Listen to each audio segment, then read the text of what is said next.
I'm going to bring in Jelani Cobb, writer for The New Yorker and a political analyst for MSNBC, and Bishop William Barber, co-chairman of the Poor People's Campaign and president of Repairers of the Breach. I'm going to start with you, Bishop Barber, because you've done a lot of protests. You did Moral Mondays. You know what that looks like in the street. The fact is that Donald Trump is a particular kind of person. Here's a tweet that he put up threatening the protesters in advance, saying any protesters, anarchists, agitators, looters, or lowlifes who are going to Oklahoma, please understand you will not be treated like you have been in New York, Seattle, Minneapolis. It would be a much different scene. But he didn't mention the far right-wing armed militants. They're not in this tweet.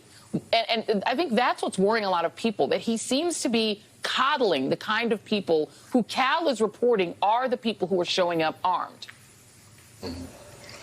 Well, he is, Joy, and he did that in Charlottesville. But I think we also ought to look at this historically.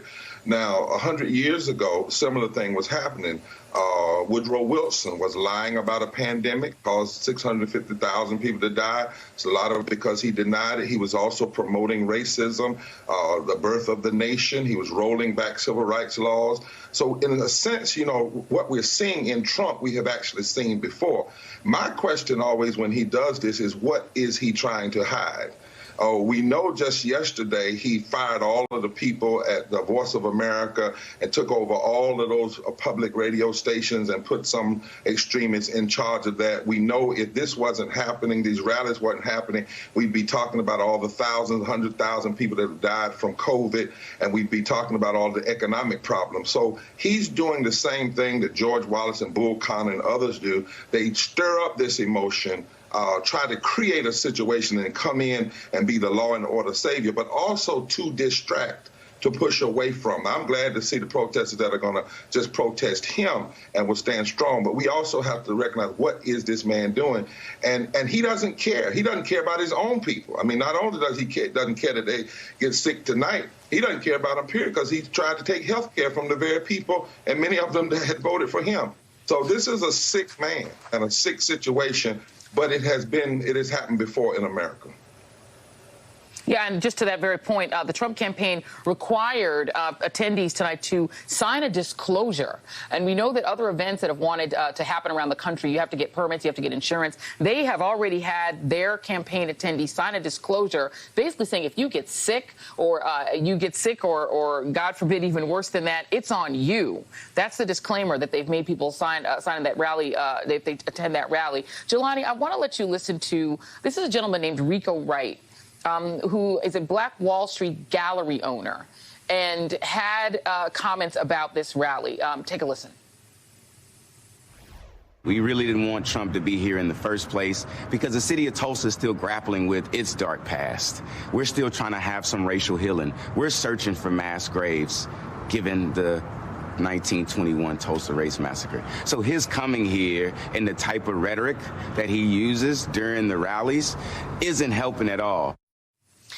And, you know, as you are speaking, Jelani, I just want to note for the audience that we're also looking at pictures right there on the other side of the screen of New York, and that's in front of Trump Tower. So the rallies against Donald Trump are taking place nationwide. But, you know, to that gentleman's point, you know, Donald Trump must know that the Black community in Tulsa don't want him there. He is not only maybe hiding something, as Bishop Barber said, hiding the COVID situation, hiding the unemployment situation, but he's also saying something. What do you imagine that is? Or do you think he thinks he's attracting more people to his movement? I mean, it's hard to know because it defies logic. Well, what we're talking about is not certainly a political calculation. The last poll I saw had him 19 points ahead of Joe Biden in Oklahoma, and a state that only has 7 electoral votes. The states that are much more valuable and really essential to his campaign, he's not faring well in. Wisconsin, Michigan, Pennsylvania, he is behind Joe Biden in all of those states. And so the reasonable political thing to do would be that you needed to shore up your base in those places, the places that gave you the margin of victory in 2016. So if we're not talking about a political calculation, then we're left with the kind of psychological calculation or the behavior that that meets the mental and emotional needs of a narcissist. And once you go off that road, you can't really, that's unmapped terrain. to understanding what the logic of this is. But I will say that I'm highly suspicious about this being a product of Donald Trump's thinking alone. I don't think that he's the type of person who knows what Juneteenth is. I certainly don't think that he's the type of person with the grasp of history to know what happened in Tulsa in 1921. And so I think that this is in collaboration with the surreptitious parts of the reactionary right, far right operation that is within the White House, within his administration. Oh, absolutely. He had Steve Bannon in, and we don't know whether he still talks to him, who said he was going to make Breitbart the home of the alt-right. We know what alt-right means. It just means a cleaned-up version of white nationalism. And he also still has Stephen Miller inside there. So it's hard to believe anything is coincidental when those people are around. Do we still have Cal? Is Cal still with us? Do we still have Cal? I'm here, Joy. You're looking now. Do we still have you? Cal, Joy, talk to me.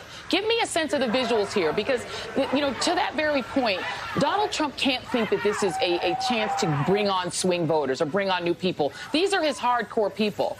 It's very, very white. It's people who are already voting for Trump. Do the people that you've talked to today, do they think that they are adding to Donald Trump's support, or are they just there to revel in this kind of religion of Trumpism? Revel. They're here to revel in the religion of Trumpism, and the crowds are more. They're at a bigger fever pitch than they were 4 years ago, but there's fewer of them, and they're, I think, a little bit more hardcore. And this visual that you sort of laid out of the police separating Donald Trump supporters from protesters is happening. It's happening in front of our eyes. I can see see the guy with the Alex Jones InfoWars shirt there, Mark? You've got members of what I think is InfoWars media standing behind the police line, and it's alienating the protesters here.